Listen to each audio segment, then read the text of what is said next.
This last month or so has been very rough, a rough patch so far for Lionel Messi. I spoke about that and the deeper implications of all of this with Simon Chadwick. He's professor of sport business strategy and marketing at Coventry University. It hasn't. These tax allegations have been around for a while, dating back to 2013. So obviously this is the culmination of a tricky spell for him. Obviously he missed a penalty too for Argentina and retired from international football. So some of the luster around the legend that is Messi, I think, has been taken off over the last few weeks. You talked about the luster. How does this impact his career, his legacy, do you think? I think in commercial terms, obviously he'll be locked into several deals, and I find it hard to imagine that they'll be undermined or threatened in any way by this. I think obviously if it was doping or if it was a match-fixing offence, it might be different.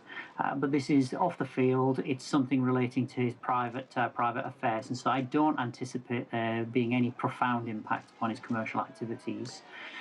As far as him being a player is concerned, I think what tends to happen, and certainly the research that we've done, is when the whistle blows and the game starts, people tend to forget about things like off-field misdemeanors and transgressions. So I'm sure there'll be some people out there for whom Messi is not quite the person they believed he was. But I think overall, I wouldn't anticipate too much damage.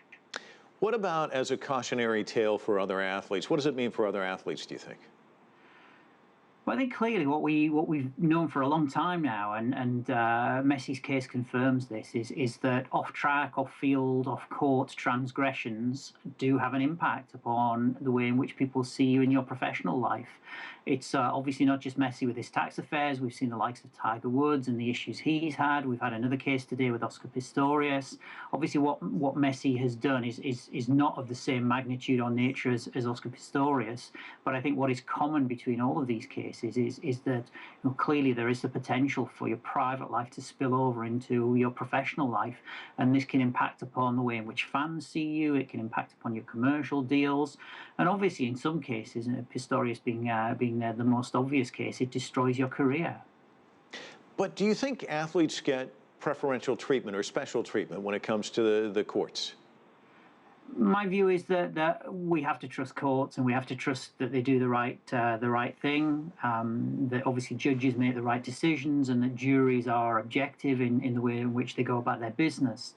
But I think there's some subtle psychology at play here very often with human beings, and no matter how hard we try to be objective and not to take a particular view, I think there are really two ways to go, is with celebrities, with major athletes, with footballers like Messi. There is a halo effect. And we tend to look up to these people, and perhaps we don't judge them as harshly as we might alternatively judge people who potentially might appear in a court. So that's one way to go. The other way to go, and sometimes this does happen, is we judge celebrities excessively harshly, certainly far more harshly than possibly people in normal everyday life would be judged. Simon, one final question. Long-term impact of this tax evasion conviction, do you think? Well, I think when Messi's going to have to be on his best behaviour, so short to medium term, he can't do this again. Otherwise, he will go to prison. And I think, again, what it tends to suggest is that athletes, particularly footballers, need to be very careful about how they manage their off-field activities, Messi being a case in point, and the kinds of advice and the kind of support they get has to be questioned. These are very often extremely wealthy young men. They don't necessarily have time to pay full attention to their financial affairs, and so therefore good advice is necessary. I think just one other thing as well is obviously, given the role that his father has played in this particular case, I think it's something as well that athletes need to think very carefully about whether or not a family member is the most appropriate person to be advising them on, for example, their tax affairs. Simon Chadwick joining us from the United Kingdom. Thanks so much.